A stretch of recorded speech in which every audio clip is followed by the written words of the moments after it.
Yes, a long list, I guess, of policies. The university has a number of policies and documents that it's important to know about at different points in time.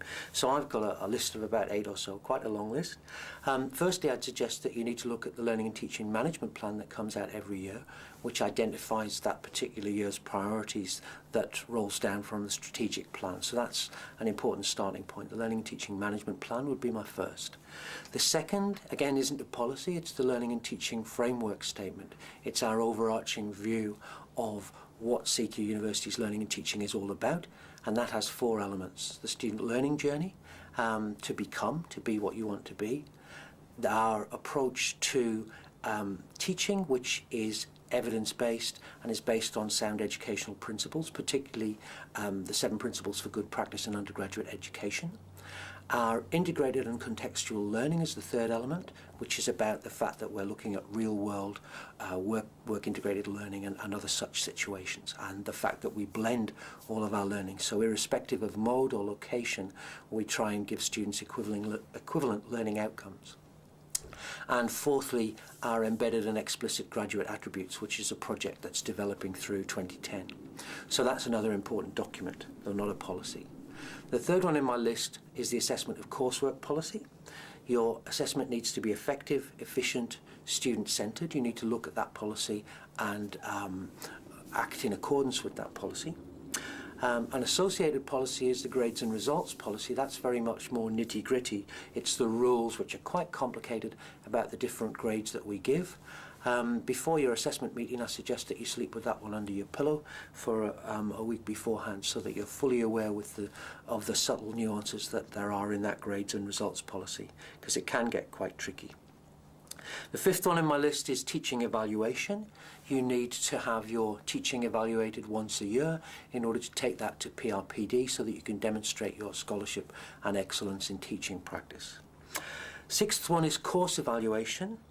Although we're actually moving to a more sort of intuitive Moodle-based course evaluation process in Term 2, 2010, there's still a policy behind that that says that you need to have your courses evaluated in a systematic and regular way, and it's worth having a look at that one. Seventh one on my list is the program and course policy. That one covers all aspects of program being established in the first place, being reviewed after a number of years, being accredited. All of those aspects are covered in the program and course policy. So it tells you what you need to do in relation to offering a new course or a new program, and annual enhancement and review, and then major review every 5 years. So that's obviously an important one, particularly to heads of program and to course coordinators. And eighthly, and I think least importantly, the plagiarism policy. I have been in this business for about 20 years, and I haven't enjoyed the process whereby plagiarism has grown to be a big monster thing that we all try and sort of live with, I suppose. I believe that what we need to do as educators is to try and make plagiarism-proof assignments. So, for example, it's very much more difficult to plagiarize in an examination than it is in a piece of assessed coursework. If you set coursework essays, then you might think about the kinds of topics that you set and try and make them plagiarism-proof, rather than setting the sort of routine essay that somebody might find on the web, for example.